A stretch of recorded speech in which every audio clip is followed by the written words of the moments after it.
1월 16일 토요일 아침 예배 영상입니다. 하나님께서 오늘 우리에게 주신 말씀은 요한복음 6장 16절에서 29절까지 말씀입니다. 다 같이 한 목소리로 읽도록 하겠습니다. 저물매 제자들이 바다에 내려가서 배를 타고 바다를 건너 가버나움으로 가는데 이미 어두웠고 예수는 아직 그들에게 오시지 아니하셨더니 큰 바람이 불어 파도가 일어나더라. 제자들이 노를 저어 10여리쯤 가다가 예수께서 바다 위로 걸어 배에 가까이 오심을 보고 두려워하거늘 이르시되 내니 두려워하지 말라 하신대. 이에 기뻐서 배로 영접하니 배는 곧 그들이 가려던 땅에 이르렀더라. 이튿날 바다 건너편에 서 있던 무리가 배 한 척 외에 다른 배가 거기 없는 것과 또 어제 예수께서 제자들과 함께 그 배에 오르지 아니하시고 제자들만 가는 것을 보았더니 그러나 디베리아에서 배들이 주께서 축사하신 후 여럿이 떡 먹던 그곳에 가까이 왔더라. 무리가 거기에 예수도 안 계시고 제자들도 없음을 보고 곧 배들을 타고 예수를 찾으러 가버나움으로 가서 바다 건너편에서 만나 랍비여 언제 여기 오셨나이까 하니 예수께서 대답하여 이르시되 내가 진실로 진실로 너희에게 이르노니 너희가 나를 찾는 것은 표적을 본 까닭이 아니요 떡을 먹고 배부른 까닭이로다. 썩을 양식을 위하여 일하지 말고 영생하도록 있는 양식을 위하여 하라. 이 양식은 인자가 너희에게 주리니 인자는 아버지 하나님께서 인치신 자니라. 그들이 묻되 우리가 어떻게 하여야 하나님의 일을 하오리이까? 예수께서 대답하여 이르시되 하나님께서 보내신 일을 믿는 것이 하나님의 일이니라 하시니 아멘.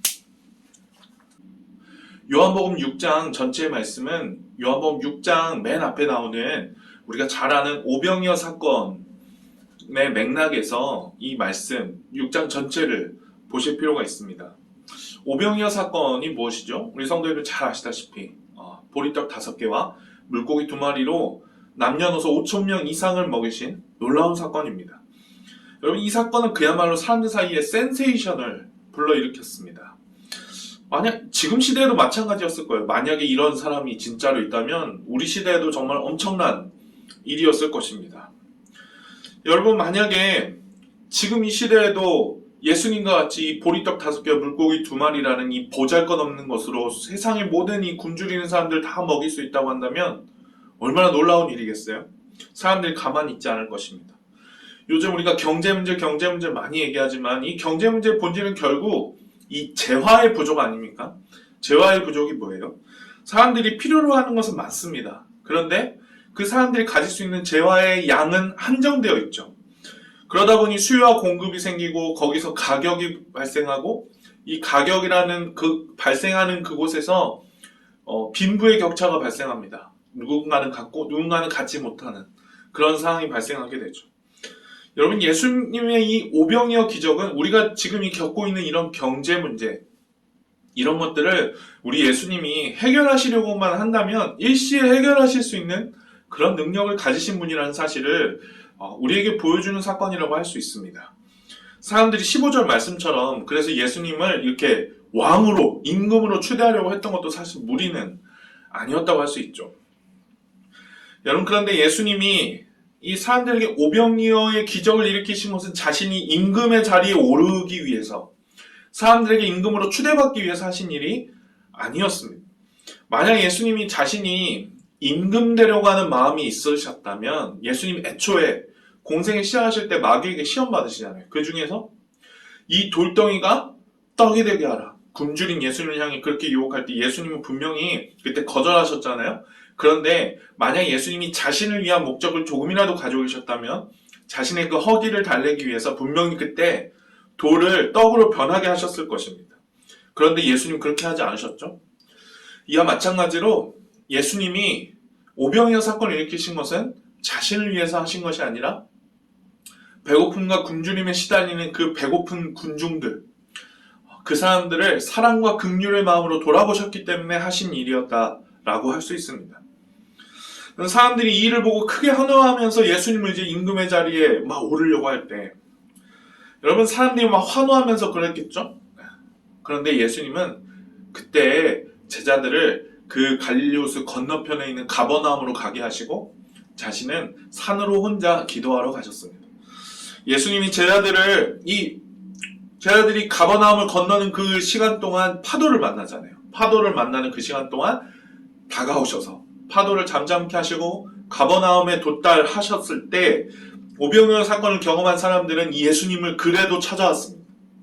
예수님을 쫓아와서 어떻게 예수님 여기까지 오시게 됐느냐라고 물었을 때 예수님 분명히 25절 말씀에 보셨다시피 사람들이 봤거든요. 제자들을 먼저 갈릴리호수 그 건너편 가버나움으로 떠내보내신 것을, 그리고 예수님은 혼자 그 자리에 남으셨다는 것을 분명히 봤는데 예수님 언제 여기 오셨냐 라고 물었습니다.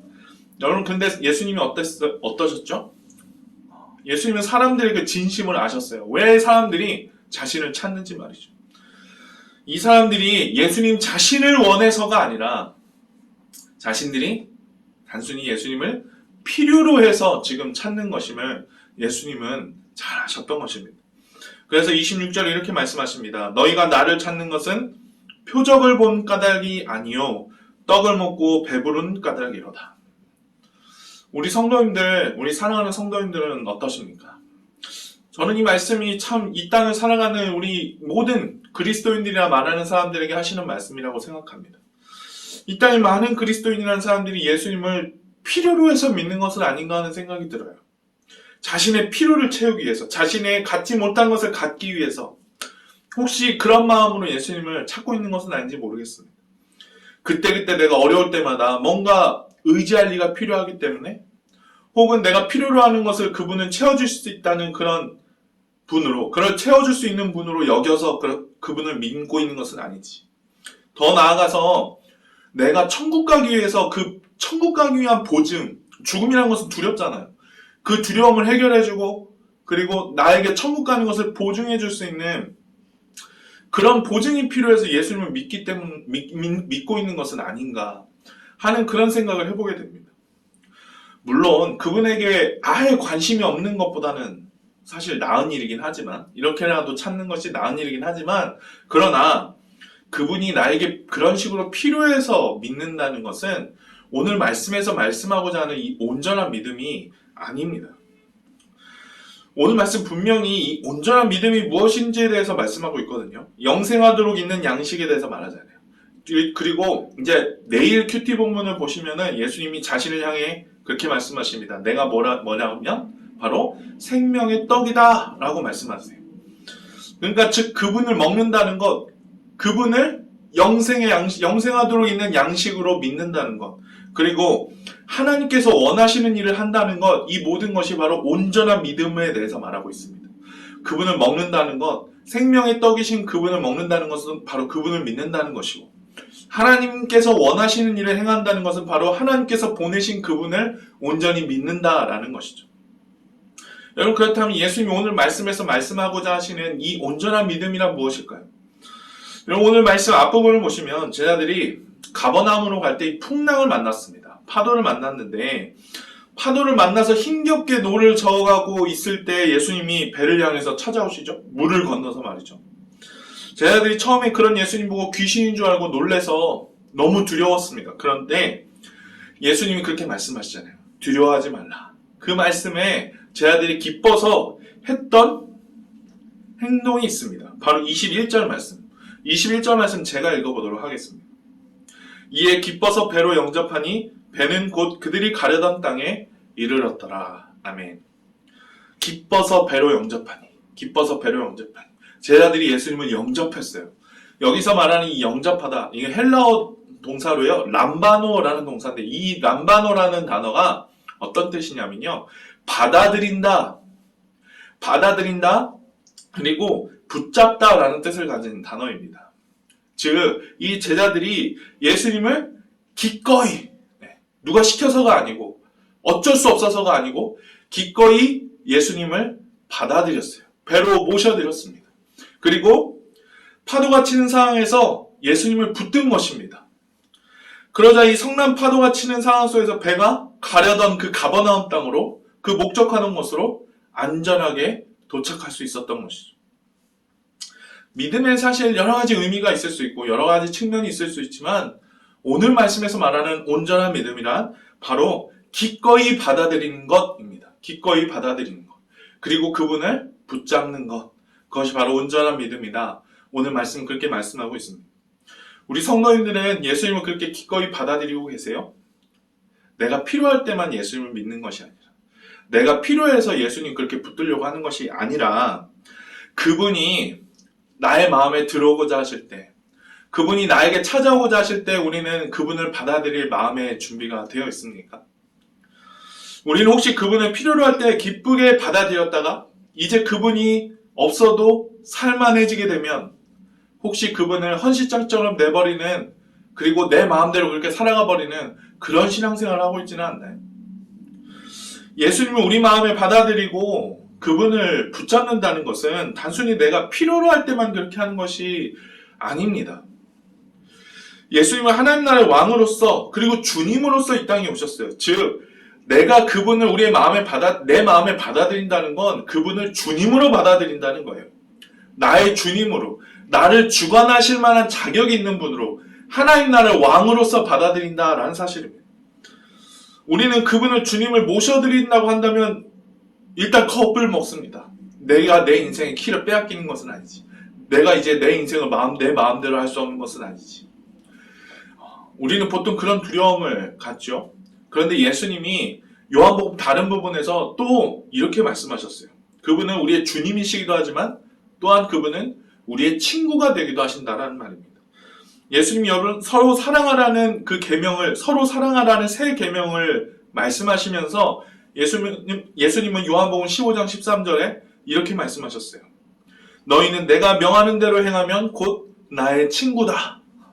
나의 명하는 대로 행하면 나의 친구다. 이게 무슨 말입니까? 나의 명하는 대로 행한다는 게 뭔 말이죠? 바로 예수님을 사랑하고 그리고 내 주위의 사람들을 사랑하면 그것이 바로 내 계명을 행하는 것이고, 그렇게 행하는 사람이야말로 곧 나의 친구다라고 말씀하셨습니다. 결국 여러분 인생의 본질적인 문제는 오늘 말씀 27절에서 예수님 말씀하신 것처럼 내가 무엇을 위해 살아가느냐라는 거예요. 결국에는 썩어 없어질 것을 위해서 내가 살고 있느냐, 먹을 것을 위해서, 의식주를 위해서, 결국 이 땅에서 다 살고 나면 다 필요 없어지는 것들, 그런 것들을 위해서 내가 지금 수고하고 살아가고 있느냐, 아니면 오늘 말씀하는 것처럼 영생하도록 있을 양식을 위하여 내가 살아가고 있느냐. 결국 인생의 본질적인 문제는 이 둘 중에 하나입니다. 영생하도록 있는 양식을 취한다는 것은 곧 앞에서 말씀드린 바와 같이 예수님을 바로 믿는 믿음을 의미합니다. 사랑하는 우리 성도님 여러분, 매일의 삶 속에서 우리 주님을 주님으로 그리고 친구로 온전히 받아들일 수 있길 소망합니다. 그리고 파도가 치는 풍랑이 있는 그런 우리 인생은 항상 그렇잖아요. 누구든 문제가 있기 마련이고 누구든 파도가 치는 것과 같은 그런 상황에 맞닥뜨리게 됩니다. 우리가 그런 상황 속에서 그분을 주님으로서 붙든다는 것, 여러분 그것이 우리의 바른 믿음이고요. 우리가 하나님의 일을 행하는 것입니다. 하나님께서 원하시는 일은 우리가 예수님을 바로 믿는 것이에요. 예수님을 바로 믿는 것, 온전히 믿는 것, 하나님께서 기뻐하시는 대로 믿는 것, 무늬만 그리스도인이 아니라 진짜 하나님을 바로 믿고 그 믿음대로 살아가는, 그 주님과 동행하는, 친구로서 동행하는 그런 삶을 살아가는 것입니다. 바라기는 우리 사랑하는 모든 성도님들이 바로 그런 믿음의 삶을 살아가실 수 있기를 축복합니다.